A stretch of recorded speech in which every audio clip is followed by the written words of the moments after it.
Pernahkah kau diam sejenak, menatap langit malam dan bertanya, bagaimana jika seluruh ini bintang, galaksi, ruang, waktu, dan juga dirimu bisa berhenti?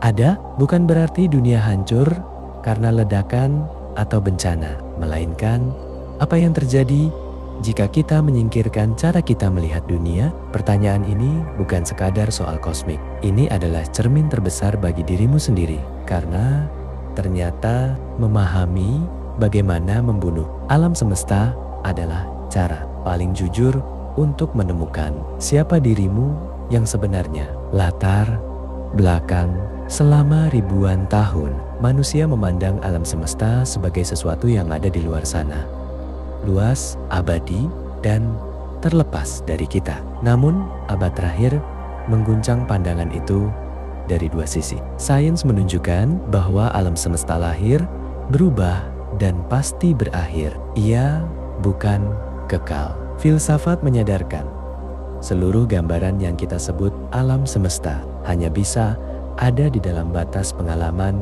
dan kesadaran kita. Maka judul ini bukan ajakan menghancurkan benda langit, melainkan ajak membedah. 1. Bagaimana alam semesta bisa berakhir secara fisik? 2. Bagaimana alam semesta yang kau miliki dalam pikiranmu bisa berhenti? 3. Dan mengapa hal ini sangat penting bagi pemahaman dirimu? Bab 1. Kematian fisik. 4 cara alam semesta berakhir. Secara ilmiah, membunuh alam semesta berarti menghilangkan kemampuannya untuk berubah, berinteraksi, dan menopang kehidupan. Berikut skenario yang paling kuat didukung bukti. 1. Pembekuan besar, kematian panas. Ini prediksi yang paling disepakati saat ini. Alam semesta terus mengembang dipercepat energi gelap. Bintang kehabisan bahan bakar, padam satu persatu. Lubang hitam pun menguap. Akhirnya tidak ada sumber energi baru. Suhu mendekati nol mutlak. Ruang begitu luas sehingga tak ada lagi yang saling bertemu. Alam semesta tak meledak, melainkan diam selamanya. Keruntuhan besar, gravitasi kelak menang melawan pengembangan. Semua ditarik kembali ke satu titik. Panas, padat, seperti awal dentuman besar namun terbalik. Ada dugaan kita mungkin sudah melewati separuh perjalanan ini. Sri, robekan besar, energi gelap makin kuat hingga merobek galaksi, bintang, planet, atom, sampai ruang waktu itu sendiri. Tak ada yang tersisa utuh. 4. Peluruhan keadaan semu, seperti bola yang akhirnya jatuh dari bukit. Ruang kita mungkin tiba-tiba berubah ke keadaan energi lebih rendah. Aturan fisik berubah seketika, dan struktur yang kita kenal lenyap seketika. Intinya, materi dan ruang bukanlah hal yang pasti abadi. Bab 2. Alam semesta adalah batas duniamu. Batas bahasaku berarti batas duniaku. Dunia adalah duniaku. Ludwig Wittgenstein, Tractatus Logico Philosophicus. Wittgenstein mengingatkan, tak ada dunia yang bisa kita bicarakan, bayangkan, atau rasakan, terlepas dari cara kita memprosesnya. Warna bukan sifat benda, melainkan respons matamu terhadap cahaya. Waktu bukan sungai mutlak, melainkan cara otakmu merangkai peristiwa. Kebenaran yang kau pegang hanyalah peta, bukan wilayah itu sendiri. Maka ada dua alam semesta. Yang satu, keseluruhan fisik tak terjangkau sepenuhnya. Yang lain, yang hidup di dalam matamu, perasaanmu, ingatanmu, dan yang kedua yang kau miliki bisa mati bersamamu. Disitulah letak makna terdalam judul ini. Bab 3. Melepaskan bayangan diri.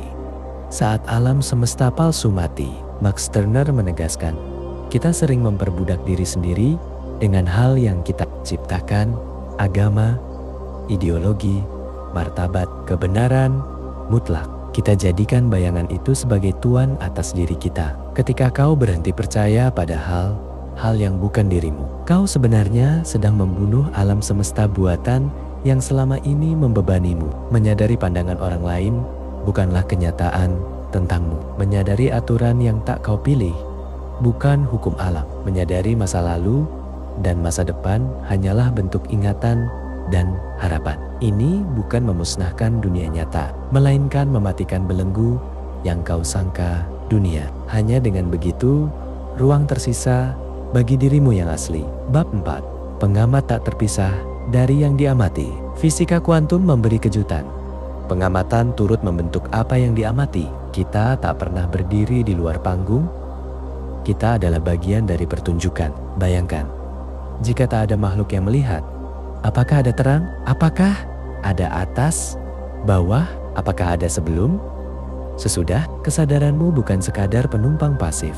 Ia turut menyusun dunia yang kau tinggali. Maka meragamu bukan sekadar urusan pribadi. Cara kau memaknai hal ihwal mengubah bentuk duniamu. Menyembuhkan pandangan diri berarti menyembuhkan pula cara kau menghadapi dunia. Membunuh alam semesta lama berarti berani mengubah cara melihat, sehingga lahir cara hidup yang baru.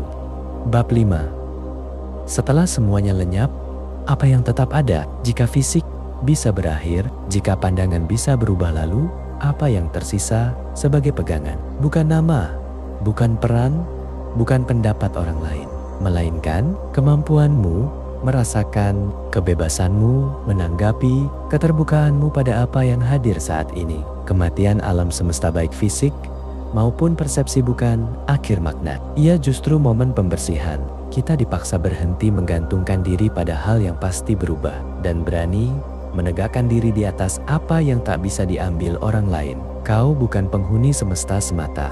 Kau adalah tempat semesta itu menyadari dirinya sendiri. Hubunganmu dengan alam semesta bagaikan lukisan di permukaan cermin. Selama cermin utuh, lukisan tampak nyata dan menempati ruang. Namun, lukisan itu tak pernah benar terlepas dari kaca. Jika kaca pecah atau dibersihkan, lukisan hilang tetapi cermin tetap ada. Alam semesta yang kau kenal adalah lukisan itu. Kesadaran yang menyadari semuanya adalah cermin itu sendiri. Membiarkan lukisan lama hilang bukan berarti cermin hancur, melainkan kini siap memantulkan apa adanya.